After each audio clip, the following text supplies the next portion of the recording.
Here are my pictures. Different moments. Strange rumblings in Aslan photos. Photo shoot we took at Grand Park in 2015. And like I was saying earlier, this cover is crazy because this was a mixtape. And just to even make this mixtape took us months. And I just called it Boyle Heights Highest. And I remember posting out in front of Food for Less, selling these CDs for $5 a pop outside of Food for Less, just hitting people up. And we sold a few. We got kicked out after. Security's like, oh, you can't do that. But that was my mentality. Like, all right, you got some shit printed, you got some stuff, hit the streets, start showing it off. Yeah, crazy stuff. So, let me show you where it all started. The time I grew up was the early mid 90s. So it was a crazy time for the area and for Los Angeles in general, but especially here on the east side where, gang activity and drugs and all that stuff was very prominent. So growing up, if you lived around here, you saw a lot of crazy stuff. You maybe were involved or family members were involved in stuff. So of course I was exposed to that, and some might see that as a bad thing. There were times where you're like, man, growing up in the hood, it's hard. Yeah, you're scared or this and that, but at the same time it chisels character into you, and it almost makes you have a certain tolerance for like, maybe pressure, like just being in that moment. So I guess I'm a product of that, of coming up and kind of having to do it on your own and having to tough it out and stuff. But I still love where I come from. I never looked at Boyle Heights or the area as a negative place. I just saw it as, how it is, Yeah. For sure.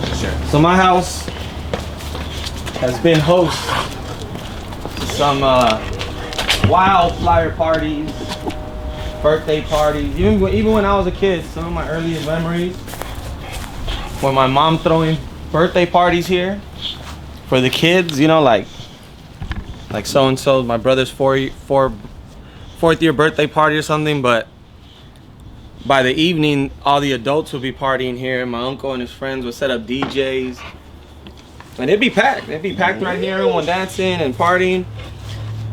And so then, when I got to high school, I started throwing flyer parties right here, using my house as the main spot to host them. We'd charge people at the door. We'd get our own do a little bar area over here. So from there, when I decided to start doing hip hop, it was just this motherfucker. Spray, dude. Put the bottle on the window so it stays ventilated. He just came to my house to blow it up. Hey, dude, if the flyers were at the studio, I would have went there. You could have just went there, took a shit, and then came here after. Didn't make sense. I think like being a live performer, I fell in love with it when I went and saw my friend's friend, who I can't even remember his name, but he was in a cumbia band. And my friend snuck me into a bar, because I wasn't even 21 yet.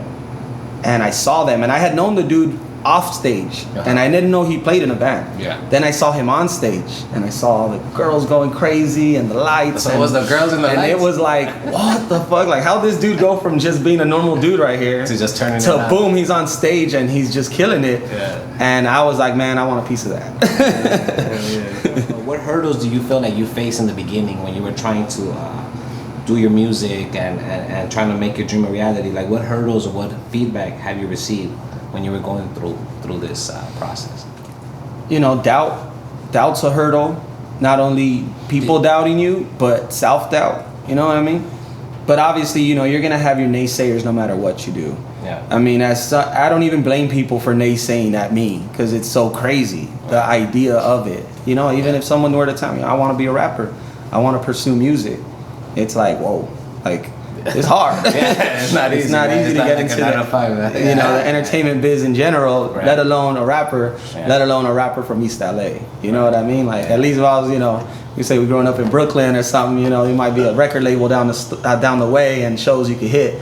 For me personally, there wasn't any outlet, it seemed like, so I had to create my own. So that hurdle of just getting that start going, that inertia to get the movement, To get the ball rolling. Yeah, it was hard, man. And breaking old habits. I'm going to school now. I'm paying for my education, a lot of money, and it's like you can't be missing class, you can't be doing this stuff, and it was stuff. Yeah, these bad habits I had to break, and a lot of self-reflecting in that, you know. Right. Even when I first started rapping, I would say Boyle Heights, East Los in my raps, and some of my older homies would tell me, you know, hey, you say LA, say West Coast. It's more relatable, and I understood what they were saying, and in a lot of ways they were right, but I was like, man, why can't I rep where I'm from? You know what I mean? I hear Biggie Smalls say I'm from Brooklyn, and I hear, you know, Jay-Z say this. I hear, you know, Outkast say, hey, I'm from, you know, Atlanta, Decatur, and I'm like, I've never been to these places. How do I know them as a kid from East Los, bumping this on my headphones? And I wanted to have that same effect. So I started doing music. Some of my earliest shows were hosted right here. There was actually a show we were supposed to put together, and I had made all these flyers and put it out on Facebook, and the LAPD came and shut down the show before we even had anything, because they had heard about it, and we had put like all ages and 420 friendly. This is early. This is like 2000. This is like 2008, 2009. Anyway, years later, I ended up hosting an event called Diamonds in the Rough, and that's where I met Killer Tech, Shadow Black, who's now Local Black. I had barely met Mad Max a little before that. So like, this is kind of where it all started, to really think about it. Even the notions of like filming, recording, music. This is where we would write the shit. This is where we would fuck around and make the ideas. This is where all the homies would come and congregate. All the fools that didn't have a job, or all my homies I grew up with. We all just would flock here.